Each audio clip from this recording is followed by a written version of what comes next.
时间的早安美国节目哈，非常抱歉，今天时间又晚了，因为今天的新闻真的是很多，所以呢，我最后还是觉得把新闻都整理好之后再跟大家说，稍微晚一点呢，但是呢，听一次大家能够有足够多的收获。好吧，先说这个开头的提要，一夜之间2个政府垮台，一个是法国政府垮台，一个是这个尼泊尔政府这个叫做总理下台。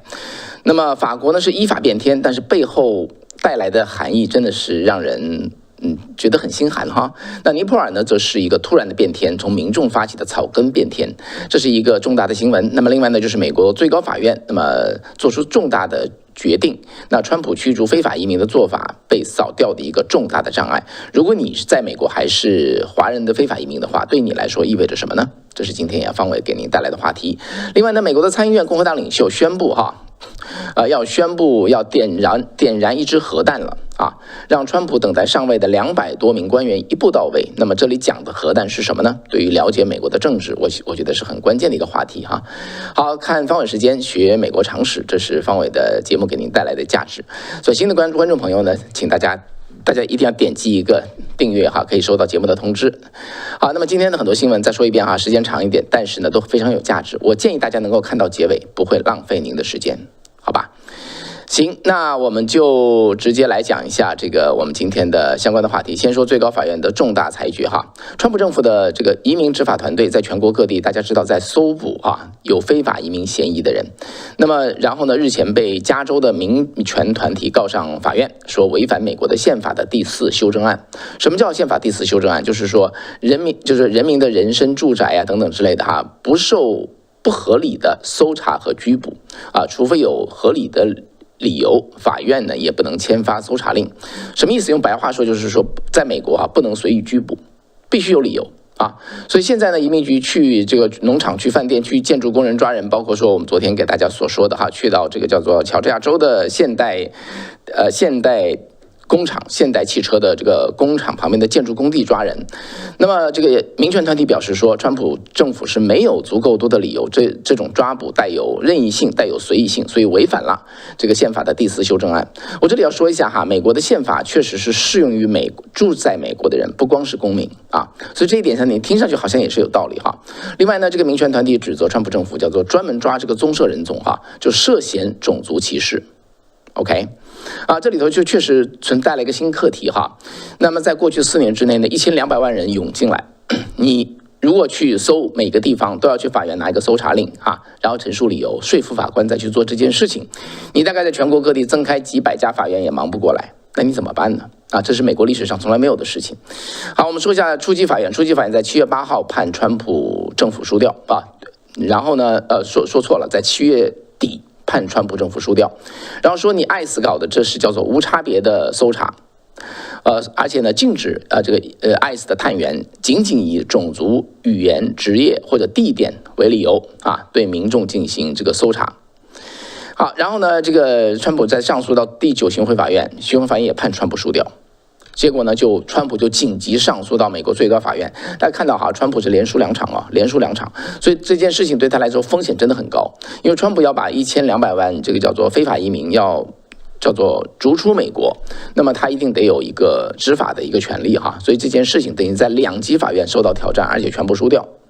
那么刚刚出来的情形就是昨天的下午的情形那么美国最高法院以6比3裁决2个下级法院的判决都无效就判川普赢。那么这个6个人呢，就是共和党总统所任命的这个大法官那另外3个人呢，就是民主党总统所任命的大法官。但是呢，这个多数没有给出以集体给出一个正式的理由。一般呢，做重大的裁决的话呢，那这个裁决的多数方就是做决定那一方都会派出一个代表，那么陈述一下我们的意见，作为后来的指导。但是因为最近的很多的案子呢，都是争议性非常之大，所以最高法院现在呢，一个是判得非常快，第二个呢是判了他不说，我们就这么判了理由是什么？你去猜吧。但是呢，个别的大法官呢想说话，他还是会说话所以其中判了一个判赢的判川普赢的大法官卡瓦诺就说了下面的观点。他说这个 ICE 就移民执法局认为哪个地方有非法移民嫌疑人，这一点一点都不难所以他很容易找到合理的依据去做搜捕，所以这一点呢并不是问题不应该受到那么大的挑战。第二，不能纯粹因为就是中南美洲的人，或者说皮肤是棕色你就去抓捕谁但是皮肤可以作为帮助你判断他是不是非法移民的根据之一。所以考虑肤色是合情合理的啊，是一个合理的元素，这个不是歧视。你觉得怎么样？我已经说了两边的道理哈，这都涉及美国宪法的一些判断。我说一下我的点评，我觉得卡瓦诺所说的就是常识。OK， 因为1200万非法移民涌进美国，也许90%以上都是来自于中南美洲、中南美洲哈，都是棕色人种，所以把棕色皮肤作为一个判断的依据，它并不是问题。那么它只是一个常识，对不对？它可以作为一个合理的判断依据，不是吗？但是呢，如果说你说只要考虑哪个颜色的皮肤就是政治不正确，那就从此考虑都不敢考虑了，这个合理吗？所以大家看到这个政治正确这个东西可以推翻我们所有的常识，因为大家因为恐惧就不敢碰某根线。但是我们看到最高法院呢，确实它是不拘一格的，按照事情的本质来判案。所以呢，按照这个判案的风格，我会觉得他搞不好会真的会翻转这个出生公民权这样的判例大家知道，出生公民权在美国生了小孩，这个小孩一定是美国公民，这是当年的最高法院的一个判例，用那个判例下来的。川普认为这完全是瞎扯嘛，因为当时的这个出生公民权第14宪法修正案所赋予的是给南北战争结束之后的美国南方仍然被歧视的黑人的孩子给他们公民权。只是当时没有写清楚，没有写黑人，把它写得泛泛的，就是但凡是这样的公民，那到了今天就变成一个叫做什么来着？这个 anchor baby 拼命想方设法偷渡到美国生下一个小孩，那么自己从小孩到未来的自己就是美国公民，就钻一个法律的空子那一般人认为说最高法院不会翻转出生公民权。但川普已经用行政令去翻转了，所以现在告到最高法院，将来最高法院会不会也翻转它呢？我觉得有可能哦。大家看得出来，在这件事情上他不拘一格他是用常识来判案的。我另外说的另外一个现象就是最高法院大家知道现在是休庭在7月初就休庭了，7月到9号他们是回家休息，9个大法官要回家休息，整理卷宗，等待来年。来年不是来年了，就是下一个年度嘛，下个年度是10月份的第一个星期再回来继续判案子。他的工作的时间就是10月份到第2年的7月份，但是呢，中间如果有紧急情况，他还是跑回来这个叫做合议来做这个判决的。所以呢，这个案子大家看到是7月底初级法院判的，上诉法院什么时候我不知道川普赶紧上升到最高法院，结果在9月8号，最高法院就是加急处理。就判这个案子判下一个结果来，让川普的 ICE 呢做移民执法的时候可以有这个叫做有他的没有障碍大家知道这件事情虽然是针对加州所判的，但是当然是适用于全国所以对川普来说真的是他的一个重大胜利，不然的话他是手脚都被绑住。大家可以看得出来川普就任之后什么都加快，催到最高法院也快快都在快好，这是第一个新闻第二个新闻讲一下法国政府垮台。法国政府垮台告诉我们什么真的是让我很叹气因为昨天晚上你知道我跟一个朋友一个媒体这个媒体界的朋友在那谈到法国政坛突然就崩掉了是吧？法国的国民议会呢正式推翻了总理贝鲁领导的政府，这是9个月之内他只做了9个月就下台这个马克龙总统呢再去任命下一个总理所以我觉得法国的宪政体制非常的叫做什么来着？不安定。这个总统这个贵为总统国内的事儿什么都不用做那么全是总理做不行了呢，他就去换一个人，这种在其位就是权责不分我觉得有权没责这种感觉，我觉得问题很大。但是我本来想今天给大家讲一讲世界上主要的民主国家的政治体制有哪几种，以及他们之间的利弊各是什么。但是我看了今天法国总统贝鲁被推翻下台的这个过程，我就把我的新闻点改了那么我给大家说一下让我叹气的是什么东西。 OK， 好，那么贝鲁下台贝鲁这不是总统，贝鲁总理下台，他确实是这个法国法兰西第5共和国历史上第5共和国1958年对吧成立的这个戴高乐所确立的法兰西第5共和国历史上第一个因为被不信任投票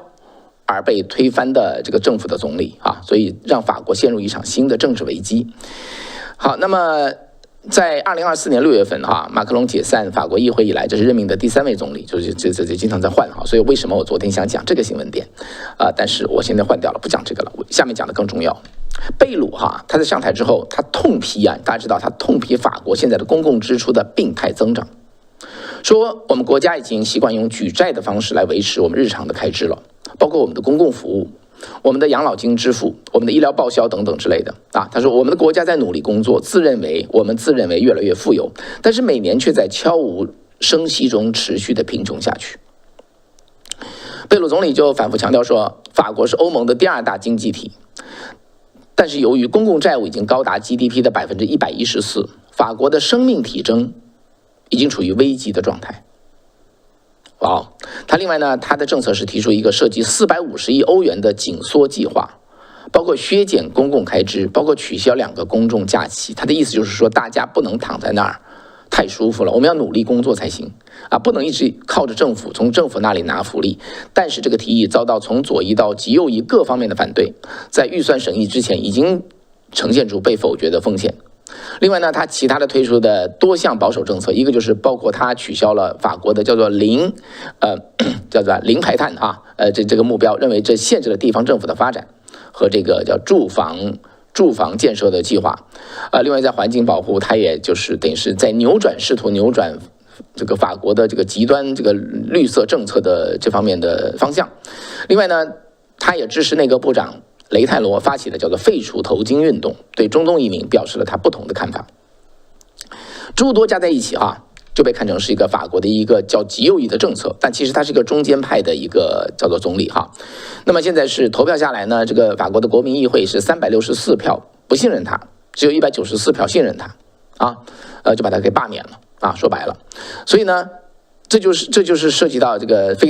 维克特汉森教授。那么在星期天晚上，我跟大家讲他的观点，他说欧洲现在已经是病入膏肓，政府支出啊现在是债台高筑啊，政府欠了很多钱，然后政府呢就是不断的就是巨大的这个福利支出，很多都是中东的移民在领。但是呢，你不能砍这个钱，你砍的话一定会闹啊！就用这个这个 Victor 啊，对不起，这个保罗斯考森教授哈和他的父亲克里昂斯考森教授所说的，你去砍福利计划，就好比砍政府支出，好比让吸毒的人不吸毒。虽然你说做的对，但他一定会跟你闹的，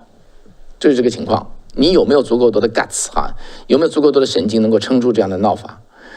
大家知道哈，我跟大家说个真事儿哈，我以前在美国国会做某种怎么讲呢？某种说服工作，希望呢美国国会把它大量的投入这个叫做短波广播的资金啊，上亿美元投向这个突破中共的互联网这方面啊。虽然我也是做短波广播的哈，我对短波广播我是认同的，但是我是觉得不能把主要的钱都投在短波广播，主要的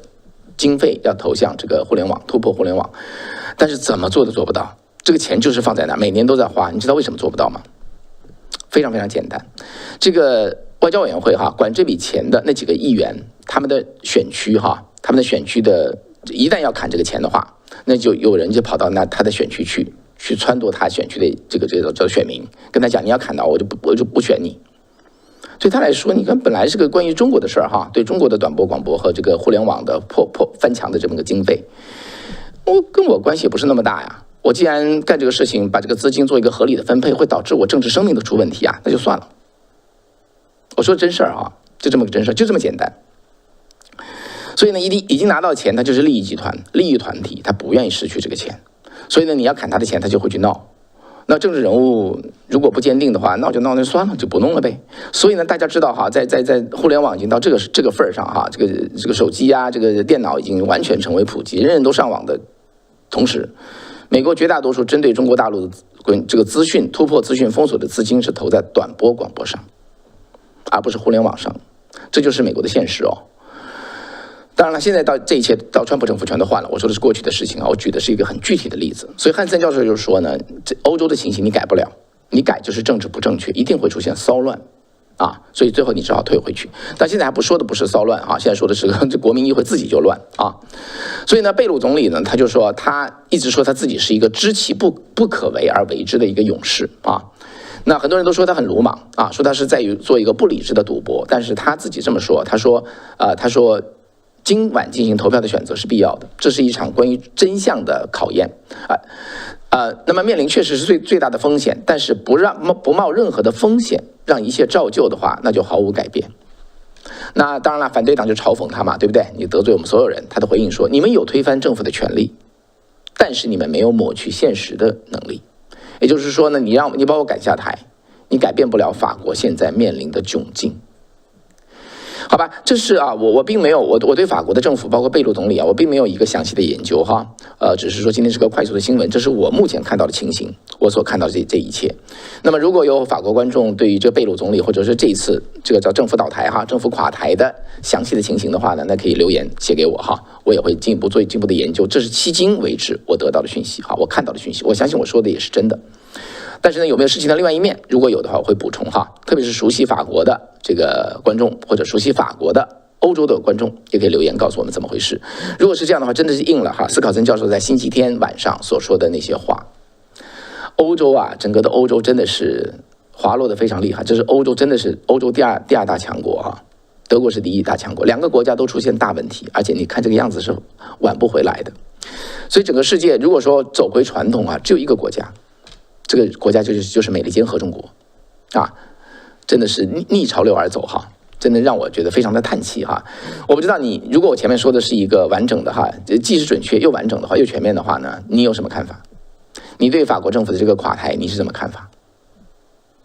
大家说一下你的评论好吗？好，一夜之间，第二个垮台的政府是尼泊尔政府哈，是怎么回事？尼泊尔政府呢，最近封锁了26个没有注册的社交媒体平台啊，包括谁？包括脸书，包括油管，包括 X。那么多个社交媒体的这个平台呢，都在9月5号没法用了哈，就引发用户的愤怒。那里头愤怒的主体是尼泊尔的年轻人。9月8号，昨天呢，大量的年轻人走上街头抗议游行哈，抵制政府对主要国际社交平台的封禁。那年轻人挥舞着国旗，高唱国歌，高呼口号，反对禁令。但是哈，其中一个年轻人这么说，我想带有相当的一个代表性。他说，社交媒体平台的禁令只是我们上街的导火索，并不是我们在这里聚集在此的唯一的理由。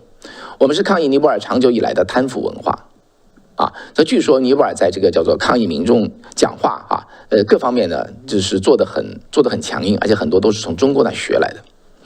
那警方呢，针对这样的抗议就发射催泪瓦斯啊、打橡皮子弹呐，或者强制驱离啊等等之类的哈，所以双方就是一直这个冲突就往上升，最后这个年轻人是攻击并且纵火焚烧了那个多个政府人物的住宅，包括总理奥利和前总理叫做德乌帕，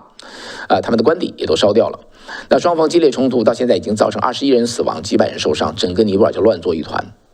结果一天之内哈乱作一团呐。结果在今天呢，这个尼泊尔总理奥利就宣布啊，我辞职下台啊，把它作为一个解套的一个机会，希望这个大家还能够重新进入和解。那么这场呢，其实是因为数位自由而引发的抗议，最后在一天之内哈，变成以反贪腐为核心的诉求，成功的推翻了现任政府。啊，撼动了尼泊尔现在的政治根基。那往下会发生什么呢？那就方伟下一步再跟大家讲好了哈。好，下面呢讲一个叫做川普演讲哈，川普誓言要让信仰回归美国。这很重要的一个消息哈，什么情况？川普总统呢，今年5月份呢，以这个行政令的方式哈，成立了叫宗教自由委员会。那么这个宗教自由委员会这2天呢，就是开第2次会议，这个地点就选在了华盛顿特区美国首都的圣经博物馆 Museum of the Bible。啊，那这个会议的主题就聚焦于公共教育中公立学校中的宗教自由，啊，应对所谓校园中的叫做反宗教宣传。川普总统就介绍了一个小孩子哈，这个小孩子就12岁，来自于加州，他的名字叫做 Shay 啊 Shay，请小孩子上来说话，小孩子就说了大概1分多钟哈。小孩子说，我呢一生都是基督徒，我在5年级的时候呢，学校强迫我去教我的幼儿园的小朋友哈。读一本书叫做《我的影子是粉红色》，My Shadow is Pink 这本书，这书里讲呢说，我们的性别可以根据感觉来选择，而不是上帝如何造我们的这个性别。这些一说，我知道这不对，但是我很怕惹上麻烦，但是我的家人就发生他们发生之后，学校就开始就是非常恶劣的对待我们啊，孩子们呢，我的同学呢，因为我的信仰开始欺负我跟我弟弟，但是学校却放任不管。他说这让我非常的受伤，但我始终信仰上帝，我相信像我这样的孩子应该能够在学校坚持信仰，而不是被迫违背我们的信念。我希望没有别的家庭会经历我们所经历的这一切哈，谢谢大家。川普说，你看这个小朋友啊，12岁小朋友，这个谢意的表达是不是非常成熟啊？啊，说得很好哈。所以川普就在这个演讲中就说，他做了一个53分钟的演讲哈，他说我们美国一直是一个相信祈祷力量的国家。让我们共同努力，让我们的国家比以往更加伟大、更加强大、更加团结、更加忠诚于信仰啊！川普就强调了这场斗争真正的意义，叫做回归自由，捍卫美国的立国原则。川普说，相信上帝不需要道歉。他说，美国一直是一个相信祈祷力量的国家，我们永远不会为自己的信仰道歉。川普说，银河觉醒意识形态的时代已经结束。他说，我们永远不会放弃上帝赋予我们的权利，我们捍卫自由，捍卫价值观，捍卫主权，捍卫我们的捍卫我们的自由。川普说，在全国各地的信仰团体的支持之下，美国下一个篇章将变得非常的异乎寻常。川普说，在这片土地上有无数伟大的信仰群体，今天也有许多人在这里代表他们，有了他们的帮助，我们将真正把这里打造成美国的黄金时代，这也是我们正在做的事情。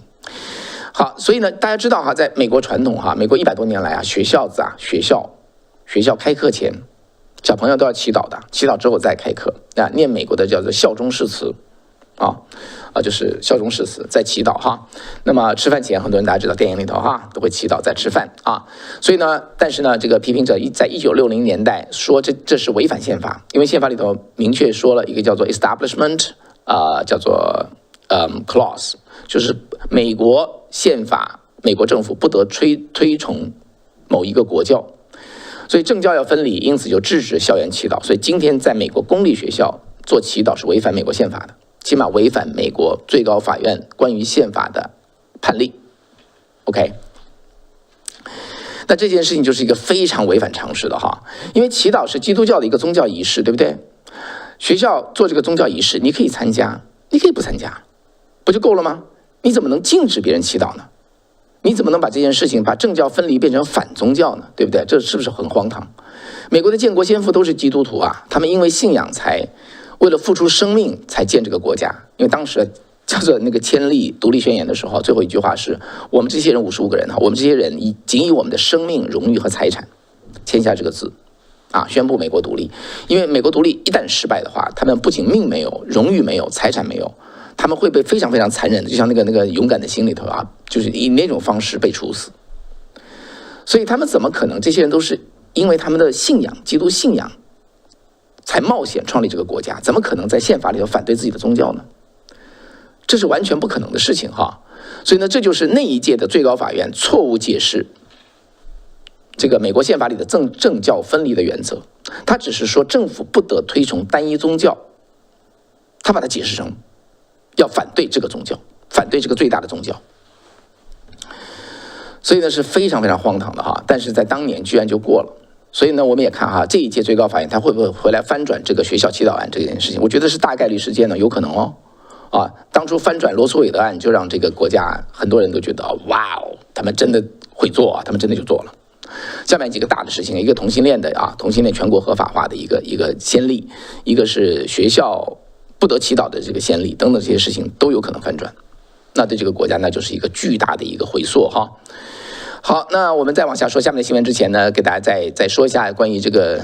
中华文化。我跟大家说实话，我跟张天亮教授关于中华文化做了一个探讨昨天录了，很快会发布出来。就是在当今的世界，这个西方文明为主体的为强势的情形下，中华文化的价值还是什么？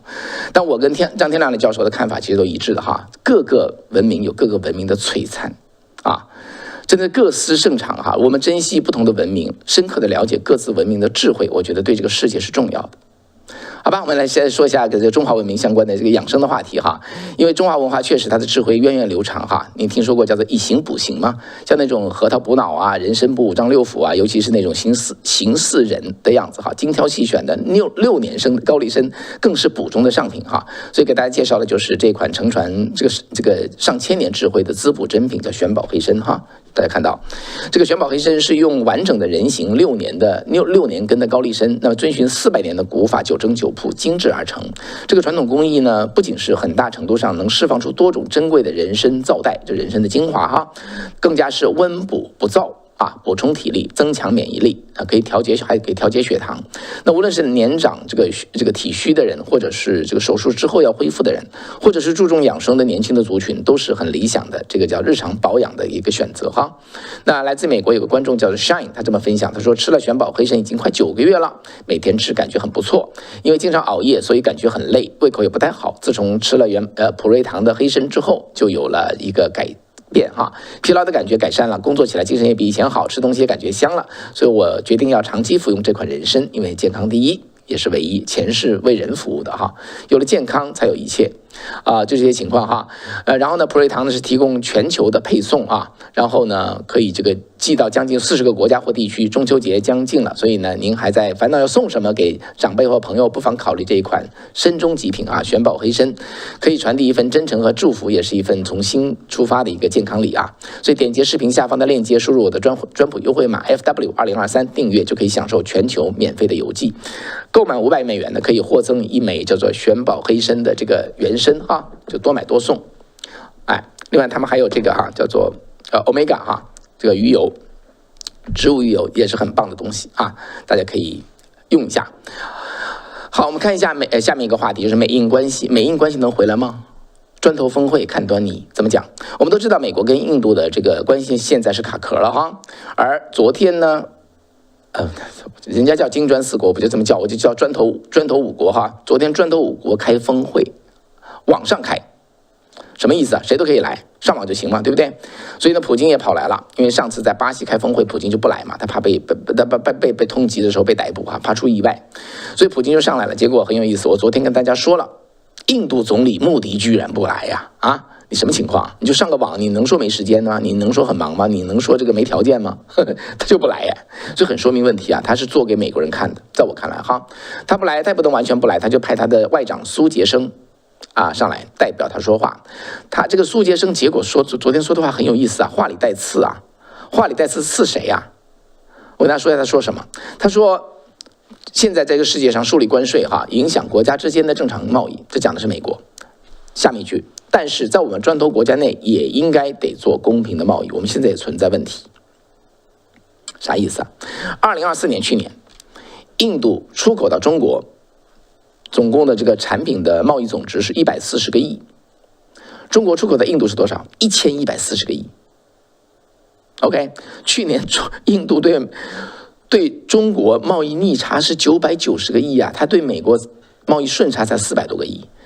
等于是2个顺差，跟美国做生意赚到的赔了之后乘2还打不住，这倒也算了。今年第1个季度哈，印度对中国的贸易逆差是350个亿啊，一个 quarter 350个亿，你如果乘上4个 quarter 的话，就变成1400个亿，也就是比去年高到不行的贸易逆差再增加50%，所以呢，中印贸易现在是把印度吓死啊。所以什么中国要拥抱印度，什么上合组织，什么这个砖头5国哈，两个人莫迪跟习近平还没拥抱完，莫迪就要拔刀子了啊！所以就说的是事实啊，印度在跟中国做生意大失血，这个原因是什么？就是因为很多中国的东西卖不到美国去之后，就转身往印度、往东南亚去卖啊，所以他这些国家都面临这个倾销的这么一个状态。除非他记起关税哈，除非政府干预，否则的话就会倾销。因为中国那种低成本国家补贴哈，还有那种已经做好的这些供应链，那拼命生产东西出来，那是速度非常之快的啊！而且很多东西它并不那么讲质量，但是呢确实很便宜，所以它的这个产品冲出来之后，会冲垮很多国家内部的这个叫做商业哈。所以现在美国已经竖起高墙来防了，欧盟还没竖起，欧盟天天都在想这件事情。这2个地方如果卖不进去的话，中共的产品就会杀向全球，像洪水一样啊！这就是在印度初步见到的情形。所以呢，你想中印之间呢，一个是边境冲突，一个是相互之间的贸易冲突，991个逆差呀，那今年到1400亿啊，那对印度来说简直是等于掏空一样哈。另外呢，对外贸易也是冲突，因为2个国家都是制造业，都是出口型经济哈，所以呢，2个国家其实在世界上到处都在打仗。所以2个国家能够握手言欢吗？其实什么都在冲突。所以在我看来，印度跟美国真的是等着和好哈。我的看法是这样子啊，我们看看情形到底怎么样吧。我说的是否对哈？好，下面一个新闻呢，就是也很重要，下面这个新闻真的很重要哈。说到第5条才说到这个地方，川普250多个官员任命在参院卡住通不过，参院领袖图恩决定点燃核弹。什么意思啊？目前呢，川普总统任命的官员卡在参议院提名审查流程中，有253个人。这是什么人？都是部长以下部长以下大量的就2级就是次长之类的大量的重要官员。那么以前呢，你知道参院只是给这个叫做总统挑了谁做官，你就看一眼而已叫做什么来着 ？advice and consent 啊，就是你看一眼啊，帮忙看一眼，不是你来当老板的。所以以前呢，两党都同意总统的团队当然给他尽快上位，对不对？所以快速通过。所以碰到谁，特别是重要的部长已经过关之后，部长下面的次长还有次长的次长，你那么操心干什么，对不对？大概没这个问题，大家喊一声就行了，过不过？过，喊一声就过哈。但现在不行哈，因为两党的价值冲突现在是白热化，民主党一个都不放心，坚持每一个都要点名表决，逐步把全部程序走完，这样就让川普的几百个提名人选是进展缓慢，拖，搞不好拖完4年也上不了位啊，真是这样，我不是夸张，真是这样的。所以起码9个月不能上位了，导致川普很多部门呢没法施政啊，重要官员不能上位啊。所以呢，什么叫点燃核弹啊？他为什么能够拖呢？就是说。大家知道哈，这个参议院现在是这些官员任命呢，就需要这个60票哈。他可以用为什么？因为呢，参议院就是有一个权利，就是可以不停的说话，说个没完。你要让这个说话停止，也叫做终止这个 filibuster 的话，你需要60票啊。但这个60票它并不是参议院的规则。它是一个惯例，是一个先例。那么它保证参议院的比较稳定，不是谁有多数的话，就是偏向乒乓球一样的，就把政策大幅的左摆右摆哈。所以双方两党在历史上都认可这样的60票，觉得这是一个合适的一个先例，所以让参议院不会巨幅摇摆，不会太过激烈哈，都尊重这个事情。但是很有意思哈，虽然60票才能废掉 filibuster， 但是呢，60票才能废掉 filibuster 这个规则。本身可以用简单多数51票改掉，所以你如果用51票去改掉这个规则，这就是叫做使用核武器，这个选项叫做核选项 nuclear option。2013年11月份，这个参议院第一次用的这个核选项核弹，那个时候是参议院的民主党的多数党领袖叫 Harry Reid 李德，他针对这个叫做共和党对于奥巴马的叫做提名的一个阻击他就做这个核选项，把这个联邦法官不包括最高法官联邦法官和行政部门提名的那种叫做部长从60票减到简单多数51票，就使用核选项把60票炸掉了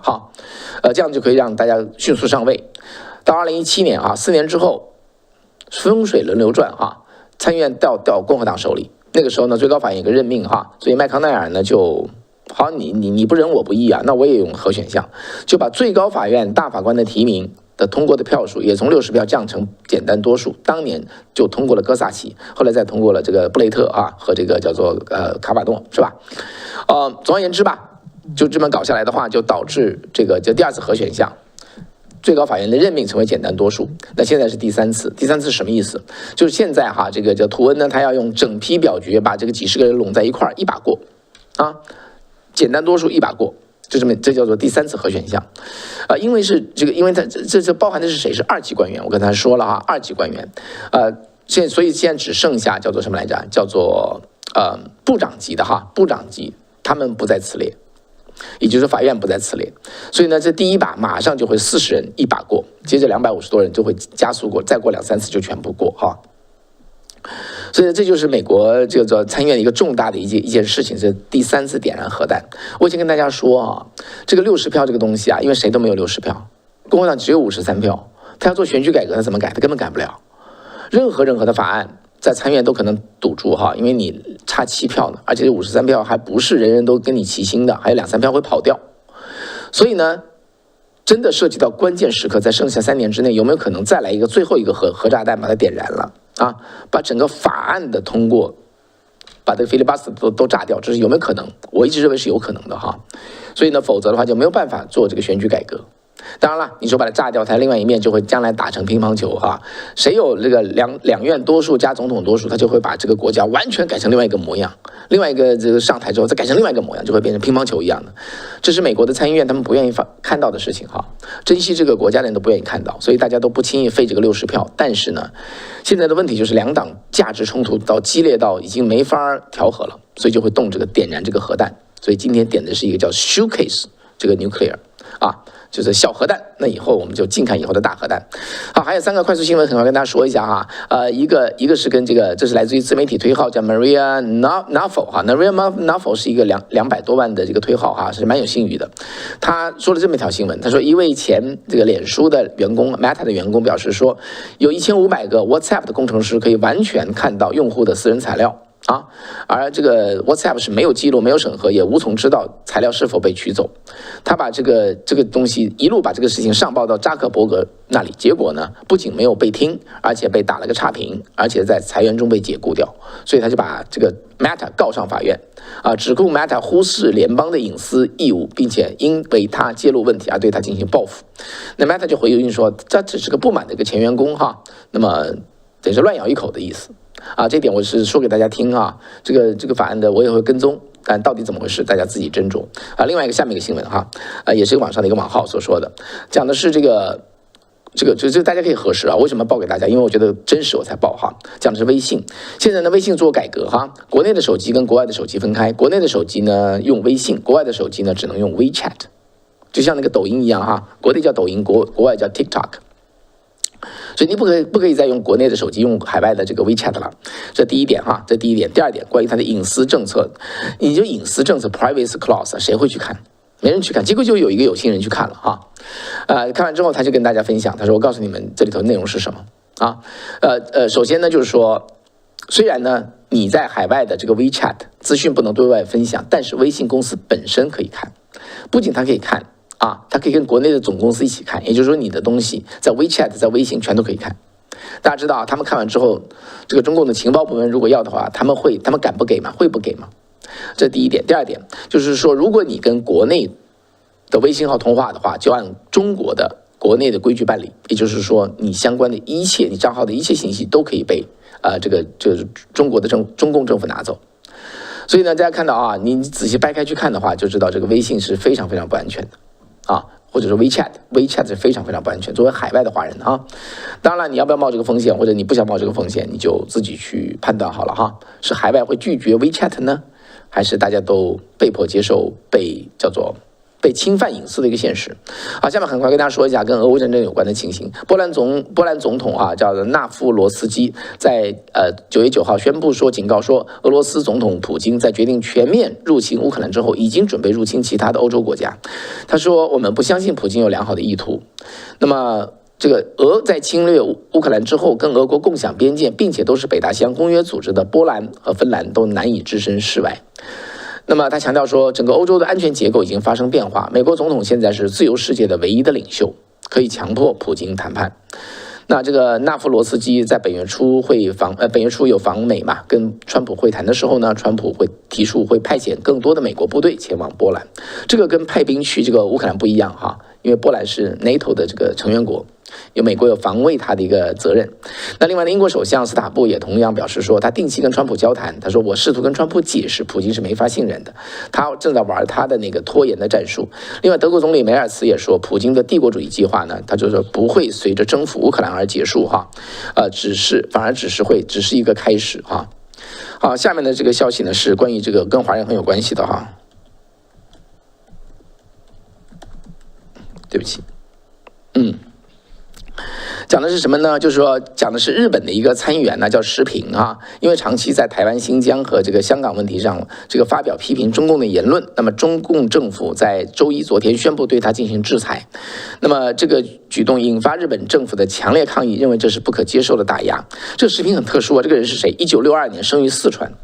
在北大上大学，1988年到日本留学，2007年规划成为日本人。1989年的6·4事件之后，因为对中共的失望他多年以评论员和作家的身份出版了多本书，专门批判中共的体制和对外的政策，并且在日本的媒体上多次就台湾钓鱼岛新疆西藏和香港问题发声。那2个月前呢，这很特别，2个月前他在日本参议院的选举中当选成为日本的参议员。结果中国外交部的发言人林健他在周一说，石平跟反华势力勾连所以对他的制裁措施包括冻结他在中国的财产，禁止中国机构和他个人来往，拒绝向他和家属签发这个签证这个制裁涵盖中国大陆、香港和澳门。你知道时评参议员怎么回应啊？他说，中方首先这个行动违反普世价值，构成对日本内政的干涉。另外他说他说我在中国没有任何的资产，我也没兴趣去啊。他说你这个制裁不过是一场闹剧。完全是做一个姿态哈，那日本政府呢，那就不那么简单了，就发表强烈抗议，说这是对民主和言论自由的打压。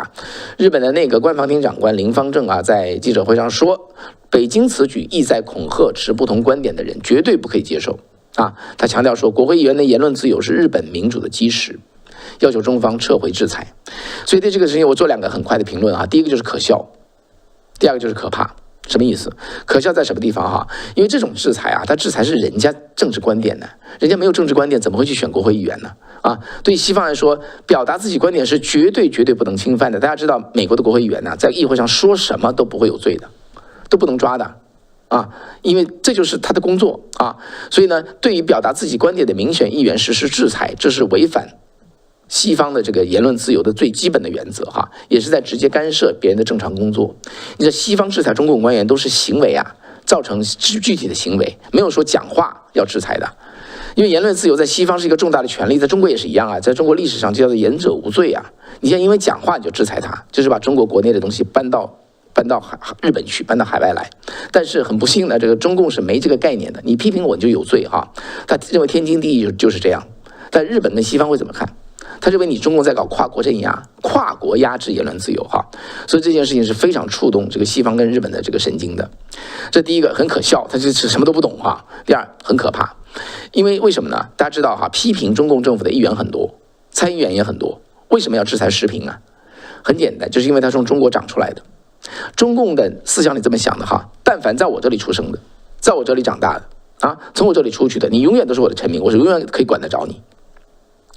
中共把自己看成全世界华人的政府，他就有他这么一个心态哈，这么一个恶霸心态。那么即使人家已经规划成日本人了，已经成为日本的民选官员嘞，还是参议员嘞，中共都没有办法放弃我是你的主子这种心态，所以才会干这样的事情。所以呢，就是用中共的话，他的心态就是一日为奴，终身是奴啊。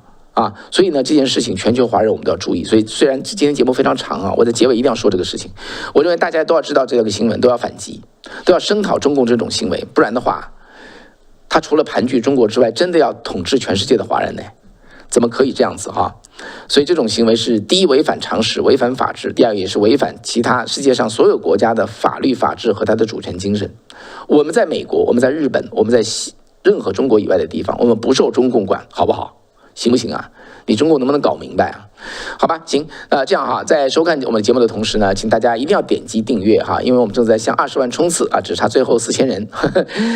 这个新的哈，我在晚上会有几个播客节目，一个是远方对话，还有最新的天方夜谭啊，张天亮跟方伟的夜谈哈也会很快开始。另外石山跟方伟的漫谈叫十方漫谈也会陆续登场。订阅之后第一时间可以收到通知，否则就容易错过，找不到我们了。好的，有了您的努力，我会继续努力做出更好的内容，让大家能够有所收获。好，感谢大家的收看，那我们就下次再见。